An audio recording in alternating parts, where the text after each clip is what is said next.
आज हम लोग कुछ वैज्ञानिकों का दिया हुआ सिद्धांतों को लेके थोड़ा बातचीत करेंगे और उन सिद्धांतों को लेके सही मायने पे हम लोग समझने का कोशिश करेंगे। हालांकि सभी जो सिद्धांत है जो वैज्ञानिकों द्वारा दिया गया है सभी मूल्यवान है, लेकिन इन सभी में से एक ज़्यादा पॉपुलर है जो E is equal to MC square है।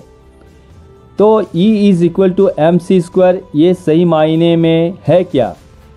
ये हम लोग थ्योरी ऑफ रिलेटिविटी बोलते हैं। एक्चुअल सेंस में रिलेटिव हर वो चीज़ जो एक दूसरे पर कुछ हद तक या लगभग फुली डिपेंडेंट होता है या वो रेस्पॉन्स करता है वही रिलेटिव होता है। अगर वो थ्योरी का ऊपर बेस करके होता है तो वो थ्योरी ऑफ रिलेटिविटी होता है। लेकिन ये जो इक्वेशन है E is equal to MC square ये हमें उधर में है mass, energy and velocity of light. तो इसमें हम लोगों को ये पता चलता है कि ये है मास एनर्जी इक्विवेलेंस का इक्वेशन। कैसे मास और एनर्जी इक्विवेलेंट होता है? मान लीजिए जब हमें भूख लगता है, when we get hungry, at the time it means we need energy, our body needs energy. तो उस वक्त हम लोग खाना खाते हैं तो खाना हमारे शरीर में जाके एनर्जी रिलीज़ करता है।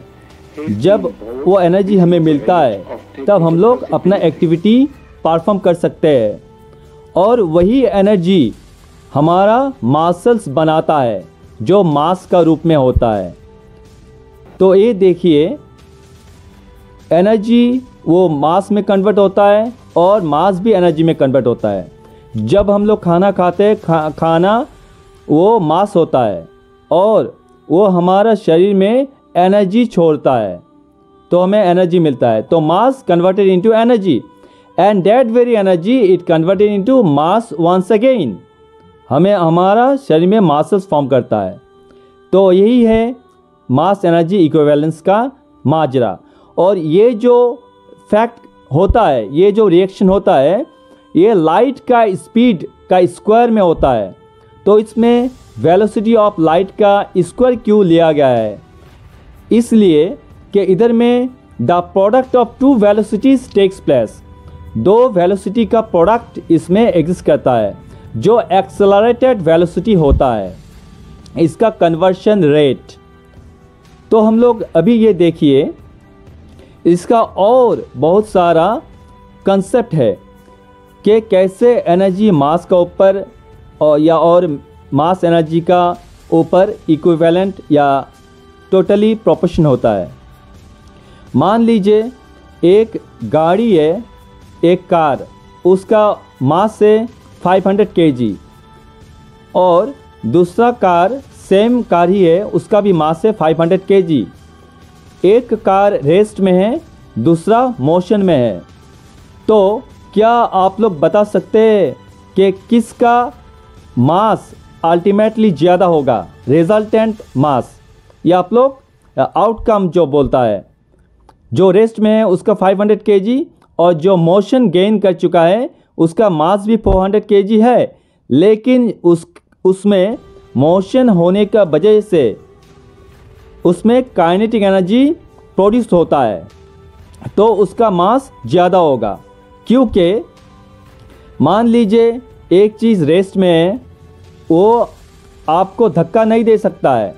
मान लीजिए आप उसके साथ स्ट्राइक किए, धक्का लग गया, जो इफ़ेक्ट होगा उसका जगह में सेम मास का दूसरा जो कार है वो अगर आपको मान लीजिए 45 किलोमीटर पर आवर स्पीड में आ रहा है उसका काइनेटिक एनर्जी, तो वो आपको जो धक्का देगा तो आप लोग पता कर सकते हैं, you can experience what will be its effect. Its effect will be much more than the car which was at rest. तो इसमें हमें पता चलता है जो चीज़ में मोशन मौजूद होता है काइनेटिक एनर्जी मौजूद होता है उसका मास ज़्यादा होता है, हालांकि रेस्ट में मौजूद हुआ चीज़ से ज़्यादा। तो इसमें और कुछ माजरा आ जाता है, जैसे टाइम डायलेशन। मान लीजिए कि टाइम 5 मिनट सभी के लिए 5 मिनट ही है, लेकिन उसको महसूस करने का जो फीलिंग्स है वो अलग अलग होता है। जैसे सोच लीजिए एक बच्चा है 5 साल का, उसको डोरेमोन का कार्टून देखने के लिए दे दिया गया है। दूसरा और एक बुज़ुर्ग है जो 60 इयर्स का आसपास में है। दोनों अगर डोरेमोन का कार्टून देखना शुरू कर देगा तो छोटा बच्चा तो एंजॉय करेगा, लेकिन जो बुज़ुर्ग है उसके लिए वो घुटन जैसा होगा। तो 5 मिनट एक इंसान के लिए ज़्यादा और एक बच्चे के लिए बहुत ही कम, कि और ज़्यादा बड़ा होना चाहिए था ये कॉमिक या ये कार्टून शो। तो इस हिसाब से हमें टाइम डायलेशन का कुछ फैक्ट्स भी समझने में आता है। तो hope you have enjoyed and understood little bit. If you understood, then please keep watching my channel, Scientific Phenomenal Facts. Thank you.